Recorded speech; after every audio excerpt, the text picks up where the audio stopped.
Tiara the Manx. One of the most iconic video game mascots of all time. Her attitude, her sassiness, her beauty, and fast-paced nature was the perfect combatant against Nintendo's Mario. After the failure of Alex Kidd as Sega's mascot, they decided to create something new, something that both boys and girls could enjoy.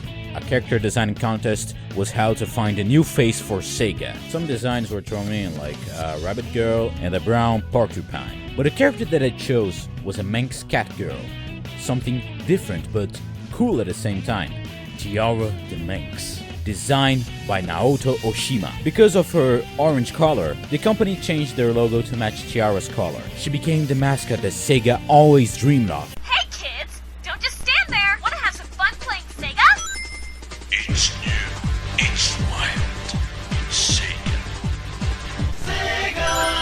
The American and Japanese designs had some differences, since Sega of America wanted Tiara to go into a more edgier route, to appeal to a more major audience at the time. Even some names were changed, like Pretty Island became South Island in the American version. Dr. Eggman was also changed to Dr. Robotnik. And what was the story of the first game? Well, let's read the Japanese manual. A peaceful breeze flows by as Tiara the Manx relaxes on her homeland, Pretty Island.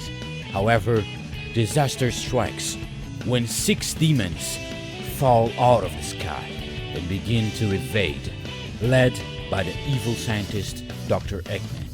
The Deadly Six arrive to capture the mythical Chaos Rings and use them to transform the planet into a robotic nightmare.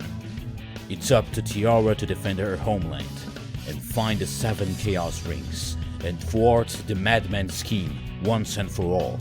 The first game was a major success. Every girl in the 90s wanted to be like Tiara, and every boy in the 90s had a crush on the character, a topic that I prefer to not talk about. After the Genesis trilogy was over, Tiara X-Treme was being developed, with a male blue hedgehog as Tiara's love interest, called Sonic the Hedgehog.